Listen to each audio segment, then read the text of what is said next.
I want to do a video explaining The Heart of a Champion, our first book study that we're going to do. But before I talk about the book specifically, The Heart of a Champion, I want to talk about why are we doing book studies if we're a martial art gym. And the reason is we're not a martial art gym. We're a dojo, which is a kind of a term or a way of thinking or an idea, a word that's an idea. And that idea is that we're a place of a way.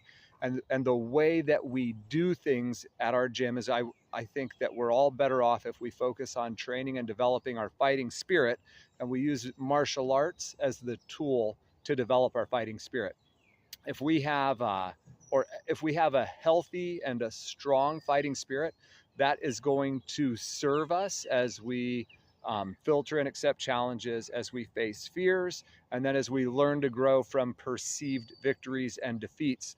And that's a long way of me saying that if you have a better fighting spirit, you're a better person. Being a better martial artist doesn't necessarily make you a better person. And so that's why we're actually studying, why we'll be studying books, is to kind of just hone and to develop that fighting spirit.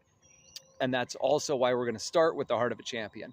Heart of a Champion, I first read when I was probably 15, 16 years old. I had just started to kind of really enter in more to competition in martial arts. I didn't have an athletic background before that. And I loved the book because it was incredibly positive, incredibly motivational and inspirational. Came across it at my grandpa's, read it a handful of times, lost track of it over the years. Fast forward to probably early 30s. I'm coaching professional and amateur MMA fighters, and I ordered a DVD from Dan Gable on coaching mental toughness on the mat. So it turns out the DVD is a video recording of a seminar that he does for coaching mental toughness. And the entire seminar, he walks in for the seminar, he has the Heart of a Champion book in his hand. He puts it down on the podium thing, and he proceeds to deliver his well, actually, Bob Richards. He uses Bob Richards material, and he talks about how he used that book in athletics as a competitor, in athletics as a coach, and how he used that book and its principles, and I forget the other word he used. But anyway, and he used that book in life in general, and I was like, oh, I know this book. So that was a little over, that was probably about a decade ago. And since then, I've been using this book to coach and train myself. I've been using this book to coach and train my family. And I've been using this book to coach and train my athletes because I really think that it does a great job of painting a healthy picture of what fighting spirit can really look like.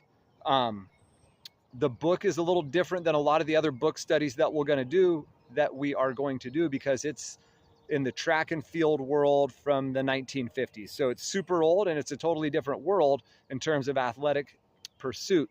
But that's good for us because what we can do then is, rather than thinking of a fighter or a particular fight, there's no context for most of us with a lot of this stuff, although some of the Olympic events that he'll reference were pretty historic. But we can actually now just see the acts and just see the character and just see the exercises of a healthy fighting spirit, instead of having to sort that out with our already preconceived ideas about this particular organization's fighters or this particular fighter or this particular martial art compared to that particular martial art. So it's good because it helps us to start to really dig. And what I want us to be digging for each as individuals is, what about this story or this this accomplishment? What about these different things speaks to you? Because what we really want to do is, I don't want to, my goal is not to indoctrinate people to think a certain way about a fighting spirit, but for you to start to define that for yourself.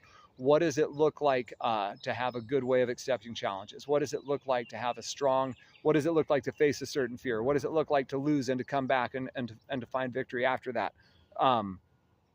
The book does a good job of, I think, creating opportunities for you to look at all those things and to kind of sort them out for yourself. So how this study will work, and future studies will be different. This book will be just a book study. Future books that we do will be martial arts, will be fighters specifically. and we'll have different types of exercises. But how this book study will work is it's very simple. In the link below this video, you'll have, or in the description below the video, you'll have some links. You read the introduction in chapter 1, you click the link, you download the response questions, and you answer them. You can answer them with pen and paper. You can answer them in a typed document. That doesn't matter. Grammar, spelling, punctuation, none of that is particularly relevant. I just want you to process these things, think about them, think about how you feel about them, put that on paper, and then we'll discuss that. So don't get ahead on the reading. It's intro and chapter 1, response questions. Chapter 2 and 3, response questions. The book is super short and easy. It's under 150 pages. It's 7 chapters.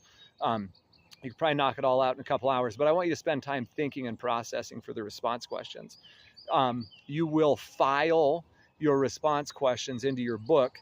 We'll discuss those as we go, as we kind of progress through the ranks and as we go through the different, those different steps. You'll need to have those. There'll be also something that you'll reflect on down the road for each book study. But this first book study is The Heart of Champion.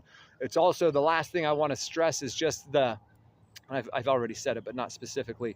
This book and the ideas in it are ideas that I believe are going to be the best way for us to build our foundational thoughts about our dojo, our pursuits, the way that we approach training.